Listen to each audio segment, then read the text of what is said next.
All right. Welcome to Clarity Sessions with Bill Fouth, where we cut through the noise and bring you real, practical clarity on money, business, mindset, and everything in between. Now, if you're a mompreneur, a business owner, or someone who's just ready to take more control of your financial life, this is your space. No fluff, no overwhelm, just simple, powerful insights you can actually use. Because let's be real. When you got the right clarity, you make better decisions, and better decisions lead to a whole different life. And so let's get into it. Today's question is, what are the most important financial numbers a business owner should track each month? what numbers should I actually know every month? That's a great question.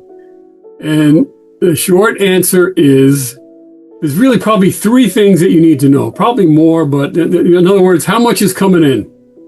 How much sales do I have? And is that sale, a part of that is, some of it is whatever comes in is better than what came in before. So, more is better than less. But the idea is to have a plan around what should be coming in. What am I expecting to come in, and has that come in? Be able to compare that either through a spreadsheet or you just knowing off the top of your mind is, I need, $3,000 a month to come in from my business. Did it come in? So that's one thing. The other thing is that, how much do I have going out every month? What is my nut? So what are my operating expenses? Who do I have to pay every month? And what does that number come to? Typically if we have a place where we're renting, then we have the rent, we have the lights, we have the electric, we might have some insurance, things like that. If I have people that are working for me, whether they're contractors or whether they're employees, how much do I have to pay them each month or each week, or, what has to go out for that?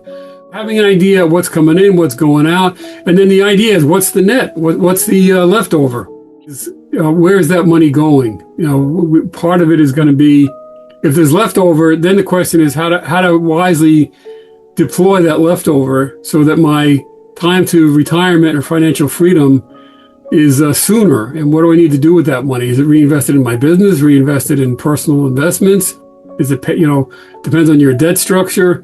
But the idea is that what came in, what should have come in and what came in, what do I have to lay out and what actually went out, and then what's left over. And then the other thing is part of that 30% coming in. One of the bills is, the money that's coming in, putting that 30% aside into the savings account. Did I do that this month? And there's going to be some months when maybe you can't do that, but the idea is that have an intention and an expectation. That's what I do. The idea is that if I take that money that comes in, if I take 100% of my money, I'll figure out how to spend 100% of my money. If I bring in 100%, but I take 30% and put it on my savings account or my emergency fund, I'll figure out how to live on the 70%. I'll learn how to live on the 70%. And that gives me the capacity when I have rainy day times or emergencies or whatever, I don't have to worry about my, the end of the world coming or going out of business or stressing out, because I got a pocket I can develop to handle those kind of situations.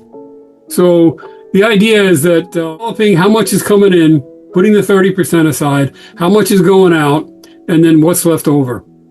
Another aspect of that is how to do that is that's all part of creating the infrastructure to do that, the accounting system or the ways and means of being able to, press a button or look at a spreadsheet or look at a report and say, okay, where am I in all this?